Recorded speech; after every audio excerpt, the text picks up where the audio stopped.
ሰላም ጤና ይስጥልን ተመልካቾቻችን እንደምን ዋላችሁ እንደምን አመሻችሁ ከአንከር ሚዲያ ዝግጅት ክፍል ያክብሮ ሰላምታችንን እናቀርባለን። 4 ጄኔራሎች 7 ኮሎኔሎችና በርካታ መስመራዊ መኮንኖች የተሳተፉበት ጥቃት በአማራ ክልል በጎጃም በደጋዳሞት በሚገኙ የፋኖ ኃይሎች ላይ መከፈቱ ተገለጸ።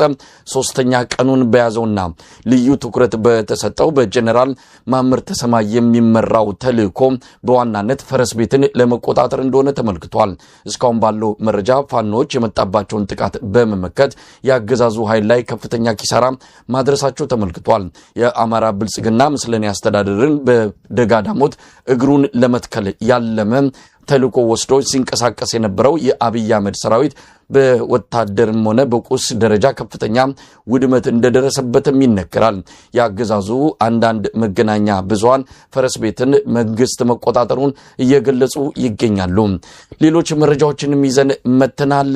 ዛሬ 4ኛ ቀኑን ያዘው የብሔራዊ ምክክር ጉባኤ በርካታ ችግሮች እንደተፈጠሩበት እየተነገረ ነው። እስካሁን ምክክሩ አልተጀመረም። ሰኞ በቡድን ውይይት ይጀመራል እየተባለ ነው። ውዝግቦች ተነስተዋል። ዝግጅት ያልተደረገበት ምክክር እንደሆነም እየተነገረ ነው። በምክክሩ ዙሪያ የሚወጡትን መረጃዎች እንመለከታለን። ዛሬ በአዲስ አበባ ብልጽግና ያዘጋጀው የትግራይ ተወላጆች ሰልፍ ተካሂዷል። ሰልፉን ህወሓት ከዳተኞች ያደረጉት ሰልፍ ሲል አውግዞታል። በሰልፉ ዙሪያ ያሉትን መረጃዎች እንመለከታለን። አብራችሁን በመቆየት ዝግጅታችን እንድትከታተሉ ግብዣችን ነው። ዛሬ የአንከር የመረጃ ክፍለ ጊዜን ከገለታው ዘለቀ ጋር በመሆን ነው ወደ እናንተ የምናደርሰው። መልካም ቆይታ።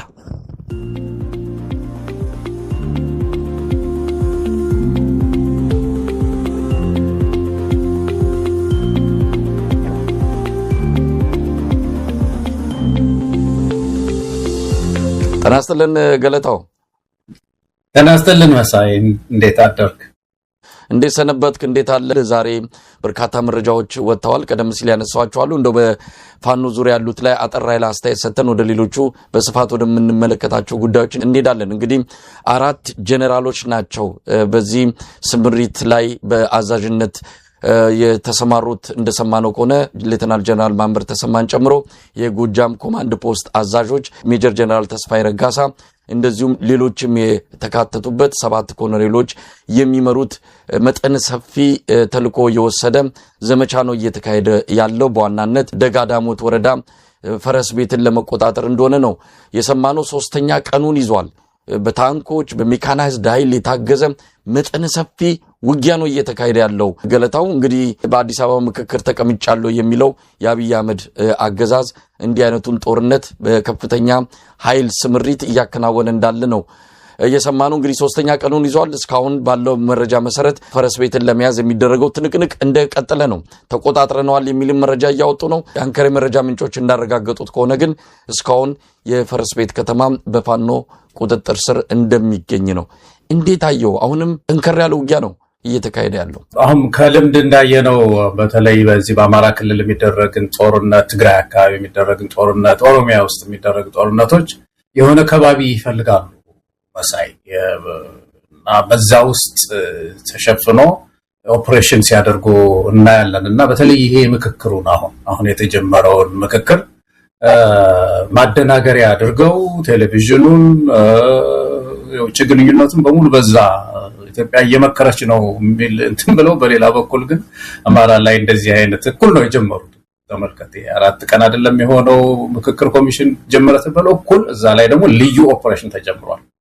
እና ይሄ በአጠቃላይ የሚያሳየው ይሄ መንግስት ምንም ለምክክር ልቡ ምክክር ላይ እንደሌለ ምንም እኮ እንደሌለ ነው የሚያሳየው። ትንሽ ለምክክር የተሸነፈ ኃይል እኮ እነዚህን ግጭቶች በድርድር ለመፍታት ሽማግሌ ላክ፣ ቢያንስ ምክክሩ አለፍ እስኪልም ደግሞ ረገብ ልበል፣ ሚሊቴሪ ኦፐሬሽኑን ትንሽ እንደው ረገብ ላድርገው እና እስቲሳክ ነው ምናልባት ይሄንን ደግሞ ምክክር እያዩም ደግሞ የሚመጡ ሰዎች ካሉ የሚልም እኮ ኃላፊነት የተሞላበት ሰው የሚያስበው እንደዛ ነው።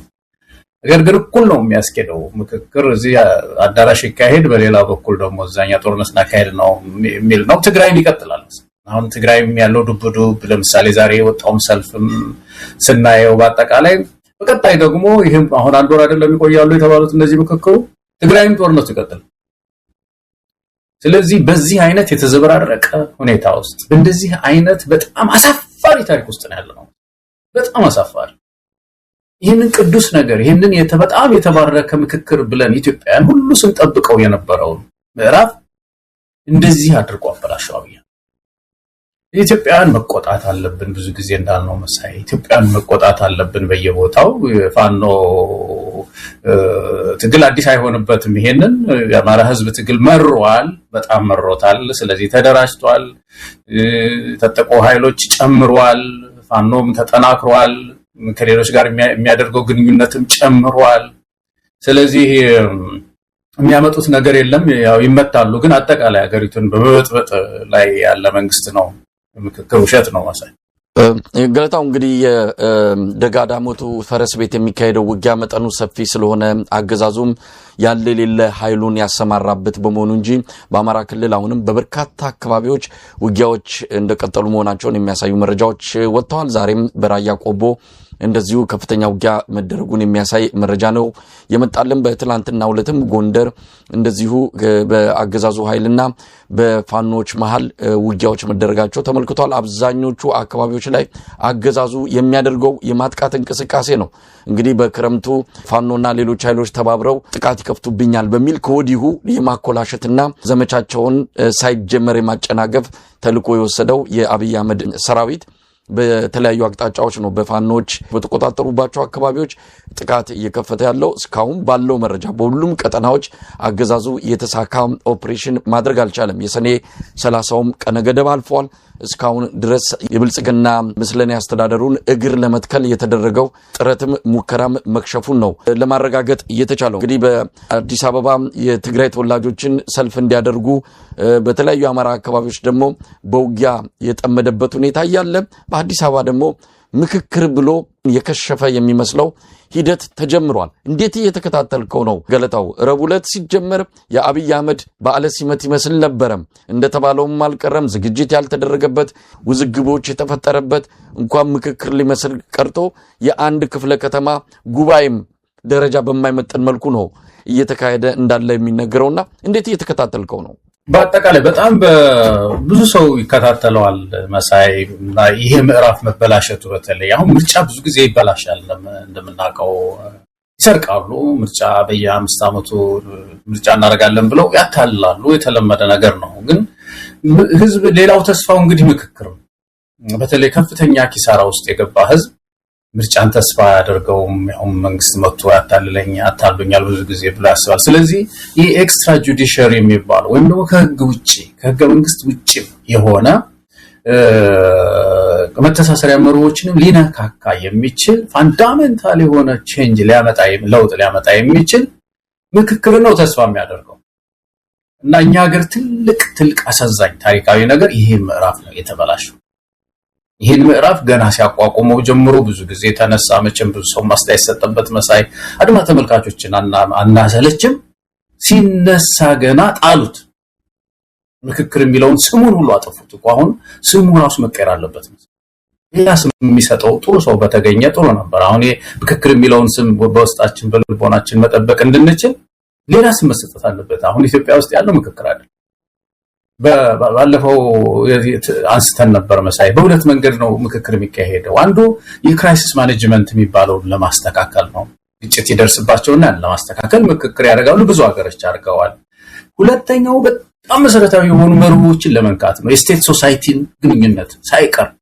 በጣም መሰረታዊ የሆኑ ሀገር ምሰሶዎችን የሚነካካ ይሄ ስክነት ይጠይቃል ምርምር ይጠይቃል የኢትዮጵያ አሁን የመጡት አጀንዳዎች እነዚህ ናቸው እንግዲህ ተመልከቱ ሀገር መንግስቱ ምን ይሁን የመንግስት ቅርጽ ምን ይሁን በጣም ስክነት የሚጠይቁ በጣም ዕውቀት የሚጠይቁ ኢትዮጵያ ውስጥ ያሉ በጣም ጥናት ያደረጉ ሰዎች በባትሪ ተፈልገው መላም የሚሰጡበት መሆን አለበት እኔ መንዝ ውስጥ ያው እንዳደኩት አቃለህና የመንዞች ዘፈን ብዙ ቦታ አለ ግን የኛ አካባቢ ዘፈን ሰርግም ይሁን ምንም ይሁን ሰብሰብ ሲል ህዝቡ መላ እንዲው መላ ነው ምንድነው እና እቺ ማስስቲ በቃ አረፍ ብሎ መላ እንደው መላ ይላልና እንደው በኋላ እንደው እንደዚህ ትልቅ ሰው ከሆንኩ በኋላ በእድሜ ማለቴ ነው ሳስተውለው ለካ ምንማረው ትምህርት ሁሉ ለመላ ነው ትምህርት ሁሉ ምንሮጠው መላ ያስፈልገዋል ግብርናው መላ ያስፈልገዋል፣ የመንግስት አስተዳደሩ መላ ያስፈልገዋል፣ ኢኮኖሚው መላ ያስፈልገዋል። እውነትም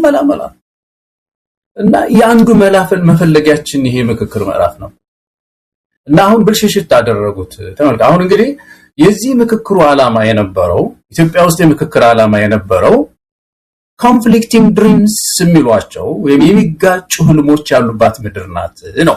አገረ መንግስት አረጋም ያለው በዛ ምክንያት አንዱ መጽሐፍ ጽፏል። የብሔር ፌደራሊዝም ጥሩ ነው ብሎ ጽፏል። ያንን ነው ማስተዳድረው ብሎ እስካሁን ይሟገታል። ሌላኛው ደግሞ ኤትኒክ ፌደራሊዝም ምድሪቱን አመሳት የሚል ብዙ ተከታይ ያለው እዚህ ጋር አለ ይጎትታል። ሌላው ደግሞ መሐል ላይ ያለ ብሎ ይላል። እነዚህ ለይቃን የሚከተላቸው ህዝብ አለ። አገረ መንግስቱ ስርዓቱ ቅርጸ መንግስቱ እንዳይረጋ አርጋውታል።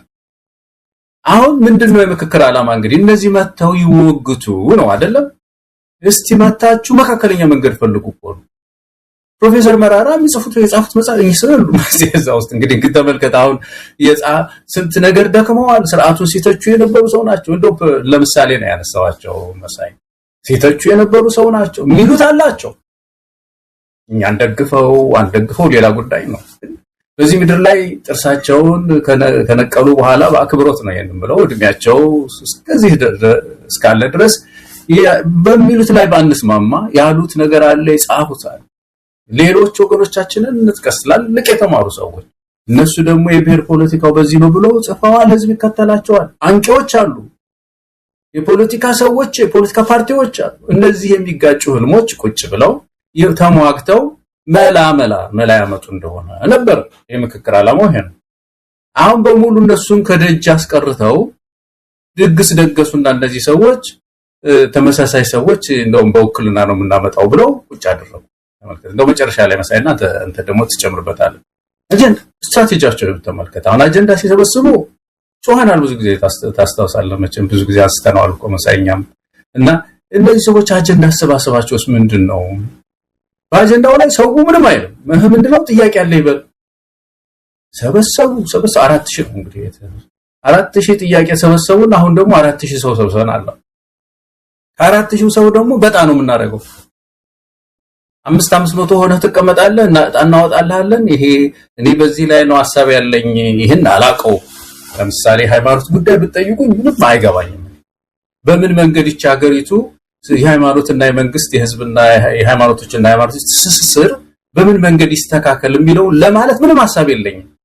እጣው ጣለብኝ ላይ እና ዝም ብሎ ጣለብኝ ሊል ይችላል እኮ መሳይ እና የእውቀት ልካቸው የዝንባሌዎቻቸው ምናምኖቹ ታይቶ እንኳን የመመደብ አንድ ሳይንሳዊ አካሄድ ነው። እንደዛ አይደለም ያደረጉት። በጣም አድርገው ከዛ መጨረሻ ላይ አሁን ደግሞ ያወጧቸው አንዳንድ አካሄዶች በአጠቃላይ ስናየው በአጠቃላይ ያነሳነው መሳይ በጣም አሳፋሪ። በጣም አሁን ባለፈው ያነሳነው ነገር ነው መሳይ። ብዙ ሰዎች በዚህ ሪሰርች የሚሰሩ አሉ፣ በፒስ ላይ በሰላም ላይ የሚሰሩ አንዱ ዋና እንትን የሚሆነው ይሄ ነው።